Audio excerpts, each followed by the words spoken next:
पहलगाम आतंकी हमले के बाद से ही भारत और पाकिस्तान के बीच तनाव चरम पर है। पहले बिगड़े रिश्ते अब पूरी तरह खत्म होने की कगार पर हैं।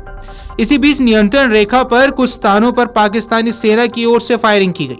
भारतीय सेना ने इसका प्रभावी ढंग से जवाब दिया और पहलगाम हमले के बाद जहां पाकिस्तान और भारत दोनों की ओर से ये अटकलें लगाई जा रही हैं कि आतंकवादियों पर भारत की जवाई हमला किस तरह से होगा, वहीं भारतीय नौसेना और वायुसेना की अचानक तेज हुई गतिविधियों ने इन अटकलों को और हवा दे दी है। आर्थिक मोर्चे पर पहले ही बुरी तरह से घिरा पाकिस्तान आतंकवाद के खिलाफ भारत की कार्रवाई के चलते अलग थलग पड़ सकता है।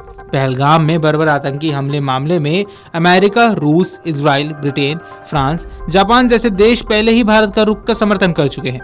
वहीं मुस्लिम देशों में धमक रखने वाले सऊदी अरब, संयुक्त अरब अमीरात जैसे देश आर्थिक और कूटनीतिक कारणों से विश्व व्यवस्था यानी ग्लोबल ऑर्डर में तेजी से हो रहे बदलाव के कारण भारत के ज्यादा करीब आए हैं। पहलगाम मामले में भारत सीधी कूटनीतिक चाल चल रहा है। एक सरकारी सूत्र ने कहा कि आतंकवाद पर अब भेदभाव वाले दृष्टिकोण का दौर खत्म हो गया है।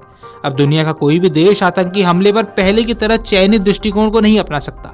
फिर पहलगाम में आतंकियों ने सुरक्षा बलों को नहीं, निर्दोष लोगों की बर्बर हत्या की। ऐसे में भारत के पास जवाबी कार्रवाई का हक है।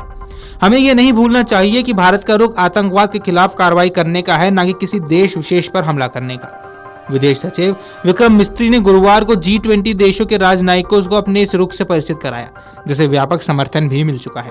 सूत्रों का कहना है कि इसकी बानगी 2019 में जम्मू कश्मीर के अनुच्छेद 370 के निरस्त होने के बाद दिख गई थी। तब पाकिस्तान की तमाम कोशिशों के बावजूद सऊदी अरब और संयुक्त अरब अमीरात ने उसका साथ नहीं दिया था। भारत के इंडोनेशिया, तुर्की, कतर से भी नजदीकियां बढ़ी है। ऐसे में इन देशों का पाकिस्तान को समर्थन मिलना संभव नहीं। बीते 1.5 दशक में भारत की वैश्विक छवि मजबूत हुई है, उसी तेजी से पाकिस्तान की छवि कमजोर भी हुई है। यूक्रेन से युद्ध लड़ रहे रूस को भी भारत की जरूरत है, तो टैरिफ वॉर में उलझे अमेरिका को भी। इसके अलावा खाड़ी देश भी भारत का साथ छोड़ने की स्थिति में फिलहाल तो नहीं है। भारत ने अमेरिका, इजराइल और स्पेन के राजनयिकों को शुक्रवार को आतंकवाद के खिलाफ जंग की जानकारी की।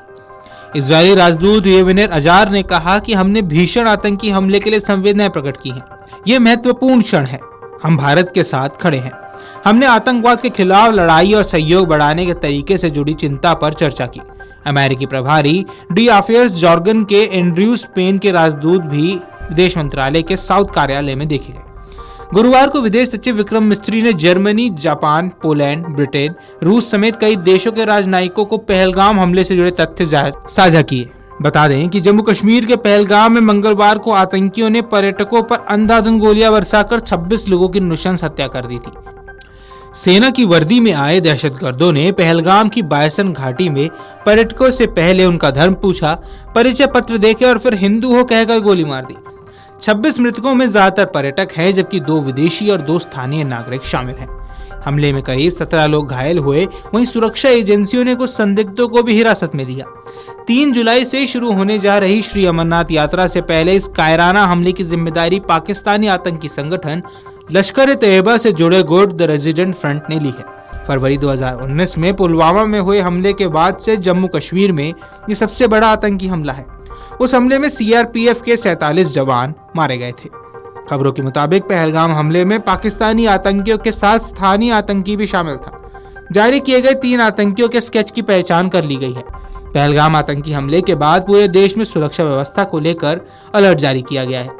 साथ ही पाकिस्तान से लगते जमीनी और समुद्री राज्यों के साथ ही पर्यटन वाले राज्यों में विशेष निगरानी और सुरक्षा व्यवस्था कड़ी कर दी गई है। वीडियो डेस्क अमरउजाला.com। अगर आप ये वीडियो YouTube पर देख रहे हैं तो हमारे चैनल को सब्सक्राइब कर बेल आइकन दबाएं और Facebook पर देख रहे हैं तो हमारे पेज को लाइक करें। 8 मिलियन प्लस सब्सक्राइबर, आपके इस भरोसे के लिए बहुत धन्यवाद।